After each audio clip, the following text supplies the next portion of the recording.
Una po sa ating mga balita, target na maipatupad hanggang sa katapusan ng administrasyon ni Pangulong Ferdinand R. Marcos Jr.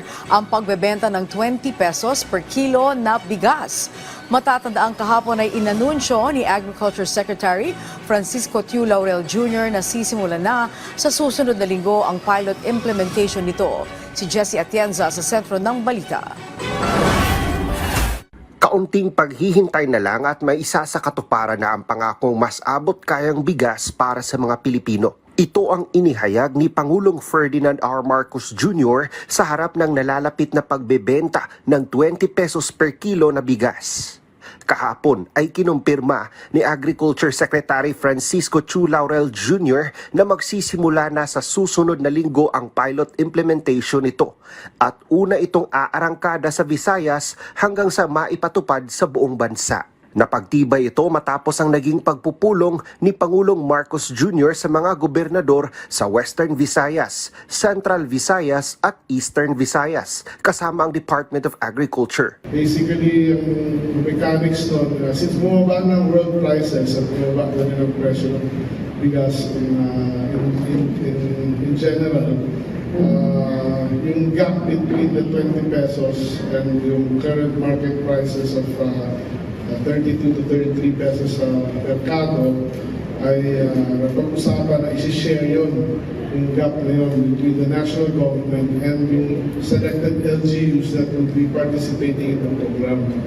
So kung 13 pesos yung gap, yung 33, magbabaraming 20, so 650 ang shoulder will be DA and through FDI, the food terminal, and the 650 will be shouldered by the participating LGU.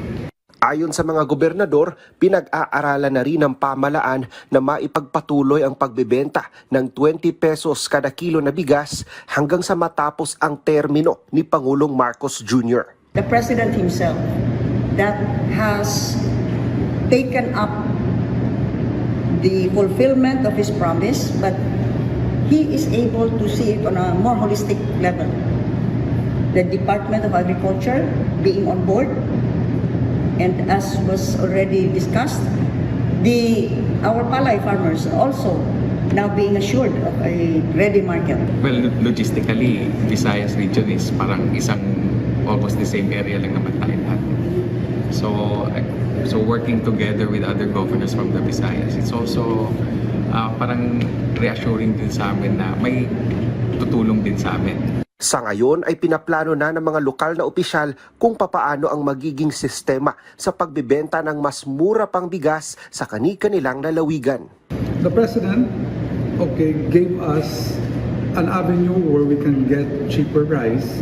The LGUs will subsidize a bit, but the distribution on how it will be given to the people, how it can be accessed by the people is really up to the LGU.